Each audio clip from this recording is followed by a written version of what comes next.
Hello, hello, everybody. It's Katie Reed. I am here with Samantha Morel. We are doing another therapist website takedown. And so we are going to have a look at Samantha's website, which she made on Wix. And I'm going to dive right in. Let's not keep anybody waiting. I'm going to share my screen with you.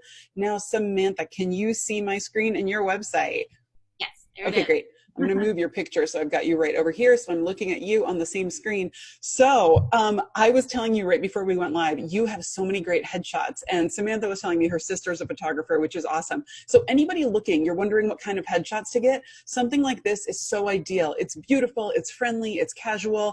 It also, a picture like this, you could use to be your entire header section and move some of these words over the picture. But the truth is, I really like what you've done here as well. This doesn't bother me at all, having some of this just be your words over here in a separate area. And right off the bat, I want everybody to notice one thing she did. She went in during this pandemic and made it very clear, I'm offering telehealth to anybody in Texas. This is a fantastic thing to do, and saying new clients welcome. This is super important right now, and I love that you did that. I love that you called it out first thing. I don't love your header bar. We have something weird going on here. I can't quite figure it out. Like, it's not the full length of the page below. This is kind of coming down onto a second line, and then this is coming down onto a third line. So I think we need to play with this. I think for one thing, just moving your name and your title and your supervised by down a bit will help shrink up this header bar. I'd like the header bar to be small because this is the most important part of your website, and I don't want to see it taken up with a bunch of unnecessary stuff. I would actually probably move these links further down the page. They don't need to be right up here in the header. You really want to, the first thing you want to do when people get to your website is get them to read it, right? And so if we're saying to them, oh, do you want to look at Facebook? Do you want to look at Instagram? They're going to be distracted and be like, sure, why not? Let's go somewhere else. And so just keeping them. Those aren't very well done either, so I don't want Well, them. yeah, they're little. Like, I just don't think you really need them up there. They go great on footer bars. I would move them down here so that the people who get down here, oh, and you have them over here, so that's good. So I would tighten this up a little bit. And I might just change this to a button and just say client portal. Something simple, just so you don't have so many words that you're trying to squeeze in there, and figure out what's going on with the padding on the sides here so that you get it all the way across and it doesn't look like it's weirdly more narrow. You know what I mean? So it might just be something, she built this herself in Wix. So it might be something you can just change over there. I think you can ditch what's the latest because you've just got this important thing right here. This is interesting when I saw this because I love that you're doing something to help people out during COVID. The 20% off thing, I had a moment where I was like, does that feel like it's on sale, like almost like a store or a shop? And I wasn't sure about that. I might change this to be a little less like a shop and a little more like, currently offering sliding scale for COVID relief. Just inquire if you need that, like something like that. So you're letting people know, but it's not that feeling of like therapy on sale, Does that make sense? And then they know they're welcome to ask about it. So again, here we have a beautiful headshot. See this, guys? I like how you did the little frame too. I think that's really cute. Now, what Samantha was telling me before we jumped on is that she said, you're going to yell at me for not having a niche, which of course I will, because that's my plight in life. So I know a lot of people, especially when you're newer and you're not quite sure yet necessarily what your eventual end all be all niche will be, it's very hard to niche down. What you do here is she has really nice copy. It's personable, it's friendly, it's engaging, but you're making you do a lot of work. You're assuming that I'm going to be willing to sit down and read paragraphs and paragraphs and paragraphs and paragraphs. And you can imagine this immediately, my eye starts to skim over it, but you can imagine it would be 10 times worse if I were on my phone. And so many people are going to visit you on mobile. And what you're forcing them to do when we have these big paragraphs is we're forcing them to scroll and scroll and scroll and scroll to read it all. So I always say we need to write websites for the skimmers because that's who everybody online is. They're skimmers. And it's not to say that you're going to need to go in and like cut half your website, but you need to go in and figure out how short can I make my paragraphs for one? Could you possibly break this up? So what this might mean doing, now I've never built directly on Wix, but on most website builders, breaking this up into different sections so that maybe you have a band of a different color behind certain paragraphs. So it looks like it's broken up for the eye. It looks like I'm mentally making a change as I read this different paragraph. That helps people stay, and that helps people keep reading. And then I always strongly encourage, like even this, it's a normal size paragraph in real life. It's too long on a website. Immediately your skimmers, their eye just glosses over this and they're looking for the next headline. They're looking for the next thing that's either in bold or in a bigger font, like something that's going to jump out at them. So I always suggest going through all of your sentences, all of your paragraphs, and saying, what are the couple of words in here that I need the people to read, that I need them to like get the point of this paragraph? And so it might be as simple as making bold or making bigger or putting in a different color.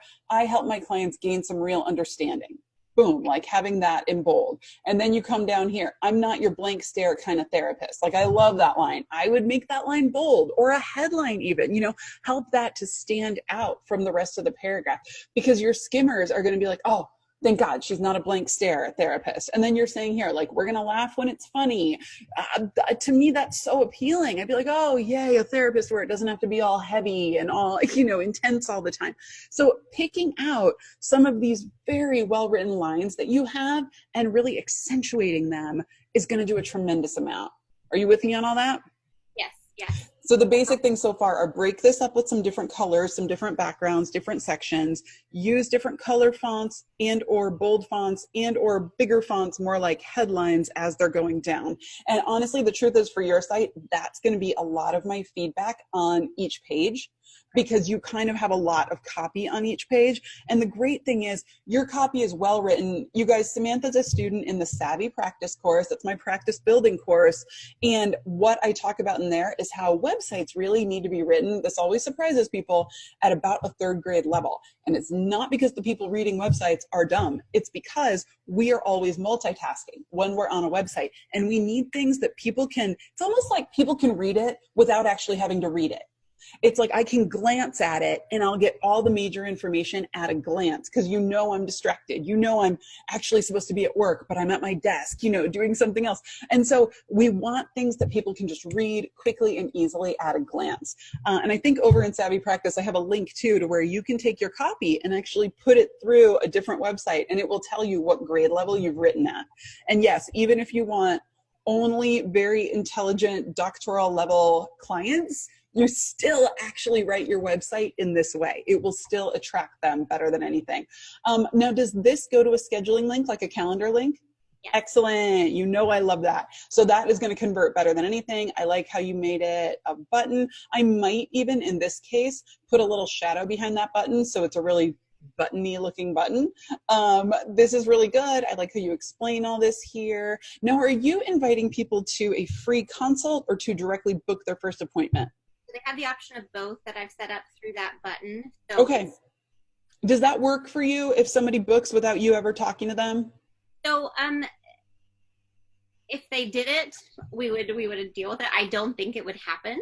I guess I was just thinking of creating some options. It would probably be okay with me. I've been in training long enough that I just get whatever is thrown at me and have to be okay. Right. And you deal with it. I get that. I totally get that. So I like that. It's just something to think about, making sure it's okay with you. And in a way, having the safety right now of mostly doing teletherapy helps with that. I would say if you were still in office, just in terms of your own personal safety, I would always say, only do the initial phone call first so you can make sure you want to meet with this client. And I think it's also nice because it helps prep them for what it's going to be like to work with you. Now I'm going to click your About Me. Now I would love for your About Me to have another one of your big, beautiful headshots of you, because they're gorgeous. And I think we need those on our About Me page. Now this, you're getting a little bit more into, you're still thinking that your About Me page is about you. And I don't know if you've gotten to that part over in Savvy Practice yet, but with the blueprint for the About Me page that I give you over in that course will help with this, because really we need to remember that our About Me is still about the client. So we're still only really writing the parts of us that are important to the client at this stage in their journey. And so what I want you to think about, and you're in a tough spot because you haven't chosen a niche yet. You're not exactly sure who this client is that you're writing to, but I still want you to think, if I were, like, if you could picture your ideal client, what would they really care about you? You know, are there things about your personal life that you might share? Are there things just about you? Like, I know you have a sense of humor. I know you're bubbly. Like, things like that are really important because really all somebody wants to know is, are you warm? Are you friendly? Do I feel safe with you? Will I trust you? Will I like you enough to come and hang out for an hour every week with you? Those are the things initially we always want to think like it's our training and our years of experience. And at the end of the day, it's just not. Like, you know it, I know it. They just want to feel like, yes, you're warm and friendly. And you've done a great job. Obviously, you have a friendly color scheme. You've got these beautiful headshots. Like, you've done a good job already starting to build that in. But I want to keep that up in your copy here because this, they're going to glaze over. They're going to be like, yeah, okay. There's a lot of big words in here. You know, there's a lot about your education. I wouldn't make this your whole CV a photo on here. I would do a link to it. Okay. But I think it's a little overwhelming to have this whole thing on here. It's so much information that's only going to matter to somebody trying to hire you and not somebody coming to you for therapy. But yeah, and I do suggest making it a link like, hey, if you want my entire resume, you can click here to get it. For the occasional client where that's really important to them, and we do get those occasional clients, then it's great. They can go see it. They can be like, yes, it's a very good experience, you know. I don't know if I would let people download my full resume. That feels like a lot. Okay. But I think the word is actually, click here for it. So yeah, I can. Okay, gotcha. Okay, I thought you were like letting them download it onto their computer. I'm like, I don't know if they need that per se. But I think click here, just the link so that they can see it. That's probably what I would do. And you'll see also in the About Me blueprint over in the Savvy Practice course, I talk about, and I think you'll be able to do this easily, coming up with a couple personal details that are not so therapy related and that maybe are some of the really simple things about us. Like people, they'll kind of always do the typical, like, I like dogs, I like hiking, you know, like the really basic, but could you do something that's a little bit more unique? Like, when I'm not doing therapy, I live in yoga pants, or when I'm not doing therapy, I, eat Nutella out of the jar, or just something like anything like that. It feels like your personality. It gives them a sense of who you are.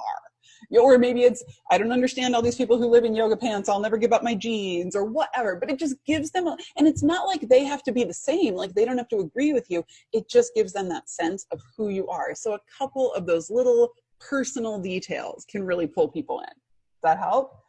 Now for therapy services, dun, dun, dun, dun.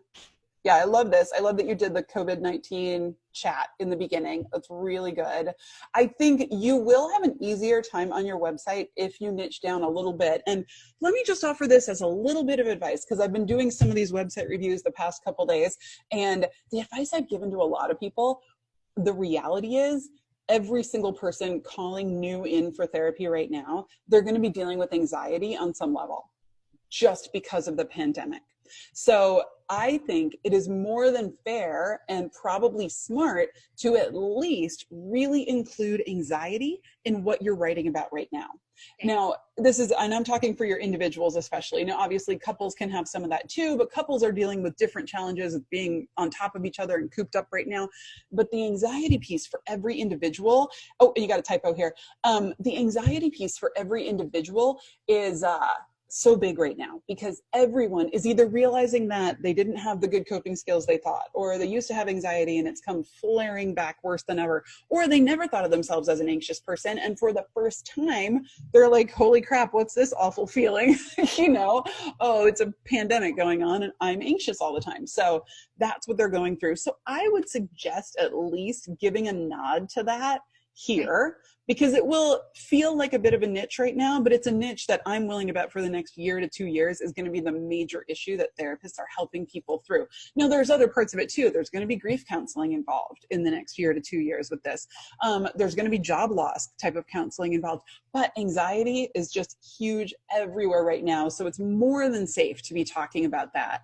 Now, I know you offer assessment. I'm just going to check out your FAQs really quick. I was curious if those on that therapy services, those all link to individual like pages around those things. And And so I feel like I'm writing some of it here that you're talking about, but I don't know if you have an idea of how to do that a bit more intuitively. So typically what I like to do is just get that on your header bar. I'm not in love with drop downs. I'm not in love with anything that creates more friction and makes it a little bit harder for people to figure out how to get your help. And so I like to really, really simplify these things. This is where having a niche can be really helpful. And even if the only thing you do to niche down right now is to have like an anxiety page and a depression page, like it's something.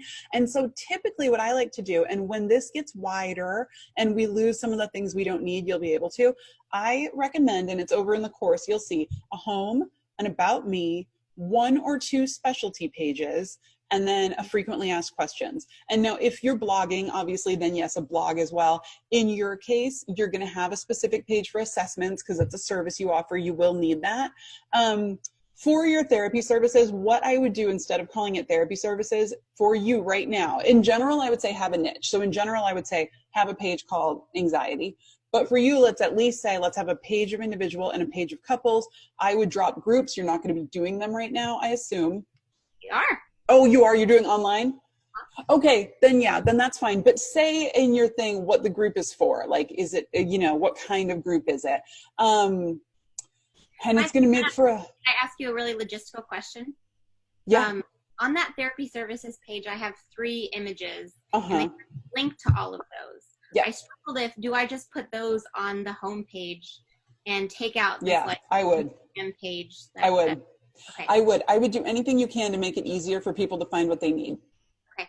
And so if we don't have to have them click to a separate page, that's a brilliant idea. I would just move these to the homepage. And I say that a lot. You'll see this over in Savvy Practice too. Like people who really are desperately attached to at least 2 niches, what I suggest is on the homepage, you make them choose a window. And I do it just like this, like that nice photo, choose this window. Then you go to the specialty page where they read the copy that's written directly for their issue, directly for what they're going through. So that is what I would do. And then I would, on the top bar, I would probably, like, if you had 2 niches, just have those 2 niches listed. You just don't want people to have to work to figure out how to get in touch with you. You've done a great, great job. You've done exactly what you should do, which is the call to action at the bottom of every page. So I love this. You've given them multiple ways to contact you. I love that. I love this. I would, again, all of these, make them look more buttony just by putting the shadow around them, which should be easy in Wix. But I love this. So your overall feedback is going to be on all these pages. Break them up. Use the font, play with your fonts to make bigger, bigger headlines, bigger things jump out with all of it. Because you have really good copy. So you want people to at least get the main points of it and not be glossing. And then, I think that's really the main thing. Like, make your buttons look a little more buttony. Move that stuff to the homepage. Like, I would, instead of this, just move your pictures here. Move that whole section over here. This is nice. Get the specific call to action again down at the bottom, this schedule a consult button. Always put it in one more time at the very bottom. What you've done that's great is having that button in multiple places on the page is great. You just don't want them to have to look for it everywhere, so that's perfect. So I love all of this, but otherwise it's great. Like, I love the color scheme. It's simple, it's calming. I like the pictures. Like, it's really a nice site. We just need to get people actually reading all this copy that you put a lot of work into doing. Yes. Sound good? Yes. Okay. And it all makes sense and you feel good going forward? Yeah. I know that there's copy, there's text in there. I don't like, I was telling you, I don't like the idea of sort of just hacking it, but I can play with maybe some shadowed areas. I kept trying to make fonts look bigger and they just looked random, like it didn't look intentional. Oh, interesting. So, like, with maybe the text I was using, and so I need to figure out a better way to do that. Maybe it's like a different color entirely, or a different color can be nice. Bold can be enough sometimes. But then also pulling out certain lines and actually putting them above the paragraph and making them more like a headline, even if it is in a slightly different font. Sometimes it's nice to use 2 different fonts to differentiate your headline a little bit. Yeah. But yeah, you've done a great job. I mean, for a site that you made yourself, you've done a great job. Be proud. Thank you. Really, and it's great copy. It's really, really good. So it was so good to meet you today. Thank you for everybody watching. Hopefully this will give you some things to think about for your own website. I am Katie Reed. If you want to learn more about the Savvy Practice course, just hit the button below or click over to my website. I'll talk to you guys later. Bye.